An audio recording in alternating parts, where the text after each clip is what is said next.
ये जो पर्याय निर्वाचन हम 10,882 बुथ रे हम जहाँकि 8,752 लोकेशन अवस्थित 21% बुथ आम क्रिटिकल धरीचु सेंसिटिव धरीचु संवेदनशील धरीचु एवं ये संवेदनशीलता सब बेले पर्यायक्रमे प्रत्येक मुहूर्त आम अनुशीलन करुचु जहाँ काली संवेदनशील नाला कौन गोटे घटना आज संवेदनशील हो जाऊँ तेणु तार संख्या भी बढ़ुची एवं सेठी आमर पुलिस बल आम अधिका मुतयन करुचु। ये जो वर्तमान आमर ये पर्याय निर्वाचन पाई समुदाय 36,000 पुलिस कर्मचारी नियोजित हेबे निर्वाचन ड्यूटी रे से 126 कंपनी होचंती 126 कंपनी होचंती केंद्रीय सुरक्षा बल 86 प्लाटून अच्छी आमर Odisha armed state arm police रो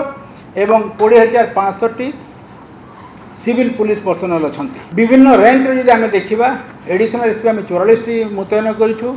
डीएसपी 69 इंस्पेक्टर 210 एसआई एवं ASI rank 2,583 havildar constable rank जो माने कि अधिकांश लोक आर्म रे 9,476 होमगार्ड एवं ग्रामरक्षी 8,083 चार जन युव आईपीएस ऑफिसर जो माने कि एसडीपीओ रैंक अच्छा एवं राज्यर जो जिले में सरी जाइए इलेक्शन से एसडीपीओ अच्छा आम यही निर्वाचन पर मुतयन करूँ एवं विभिन्न जिले में दायित्व दिखाई से माने एसपी को साहाय्य करेंगे शांतिपूर्ण निर्वाचन रे।